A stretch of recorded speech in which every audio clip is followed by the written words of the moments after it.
Alhamdulillah, wassalatu wassalamu ala rasulillah Muhammad ibn Abdillah wa ala alihi wa ashabihi wa man walah. Amma ba'd. Ad-dunya darut talahi la darul falahi. Dunia ni nyumba ya huzuni, sio nyumba ya furaha. Dunia ni nyumba ya huzuni, sio nyumba ya furaha. Nichukue nafasi hii kwanza kumshukuru Mwenyezi Mungu Subhanahu wa Ta'ala, Mwenyezi Mungu ambaye ametukusanya katika sehemu yake, katika nyumba zake kwa ajili ya kuonyesha huruma yetu na mapenzi yetu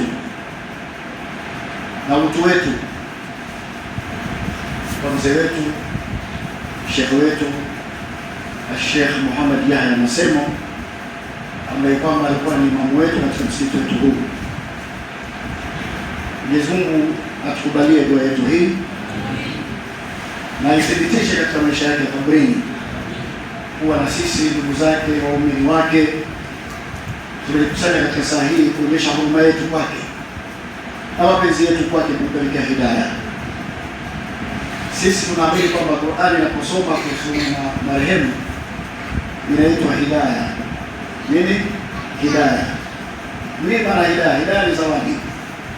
Tunakusudia thawabu ambazo zilikuwa ni za kwetu. Wakati Qur'ani kila herufi thawabu zake kwa kuzimiliki wenyewe.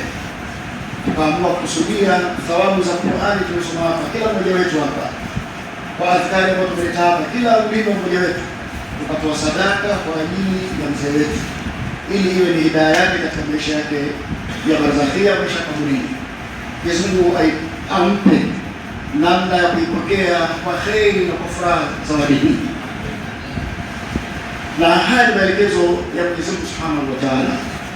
Msomaji wetu wa Qur'ani ametusomea aya kama sitakosea zilizopo katika sura Al-Hashr, walladhina ja'u min ba'dihim yaquluna rabbana ighfir lana wa li ikhwanina alladhina sabaquna bil iman.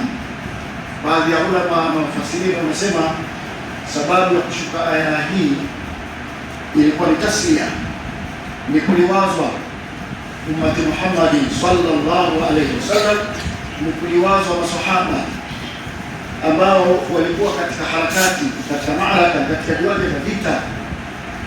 Baadhi ya masahaba walikufa kwa sababu ya njaa, baadhi ya masahaba walikufa kwa sababu ya kiu, baadhi ya masahaba walikufa kwa sababu ya maradhi.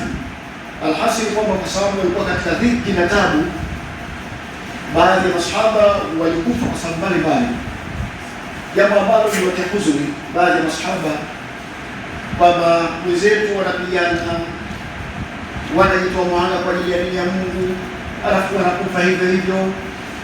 Nini thamani yao watakayoipata hawa waliotangulia kwa kufa kwa sababu ya kupigania dini ya Uislamu? Nini watapata? Thamani yao ni ipi? Mwenyezi Mungu Subhanahu wa Ta'ala akatambia, walladhina ja'u min ba'dihim yaquluna rabbana ighfir lana wa li ikhwanina alladhina sabaquna, na wale watakokuja baada ya wale waliokufa, kwa maana waliokuwa hai au wale ambao kwamba watakuja kusikia historia za hawa wenzao walitulea katika dini mpaka wakafa, hakuna zawadi ambao watawapeleka